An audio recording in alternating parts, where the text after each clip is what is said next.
خود کو بیوقوف بنانا ترک کر دیں۔ اپنے کام میں غفلت شاید آپ کے باس کو تکلیف دے، لیکن یہ آپ کو اس سے کہیں زیادہ تکلیف دے گی۔ کچھ لوگ اپنی بہت سی توانائی اپنی ملازمت کو بہتر طریقے سے کرنے کی بجائے اس سے جان چھڑانے میں ضائع کر دیتے ہیں۔ وہ شاید یہ سوچتے ہیں کہ وہ اپنے باس کو بیوقوف بنا رہے ہیں، لیکن وہ صرف اپنے آپ کو بیوقوف بنا رہے ہیں۔ ایک باس شاید ہر کسی کی ملازمت یا ہر شخص کو دیے جانے والے کام کے متعلق تفصیلی معلومات نہ رکھتا ہو، لیکن ایک اچھا مینیجر ہر کسی کے کام کے نتائج جانتا ہے۔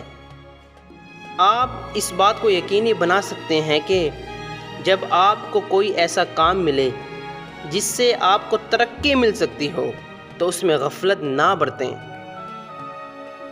اگر آپ اپنی ملازمت خوشی سے کرتے ہیں تو نہ صرف آپ کو اہمیت اور انعام دیا جائے گا، بلکہ آپ یہ بھی سیکھتے ہیں کہ اپنی ملازمت کو کس طرح پہلے سے بہتر کیا جائے۔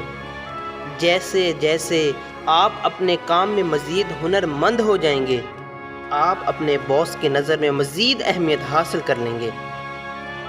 اس کے ساتھ ساتھ آپ بہت سے قیمتی اثاثہ جات بھی حاصل کر لیں گے، جیسے کہ خود اعتمادی، جو اس بات سے شعور میں آتی ہے کہ آپ میں ہنر ہے، جو کسی بھی ادارے میں آپ کی اہمیت کو بڑھا سکتی ہے۔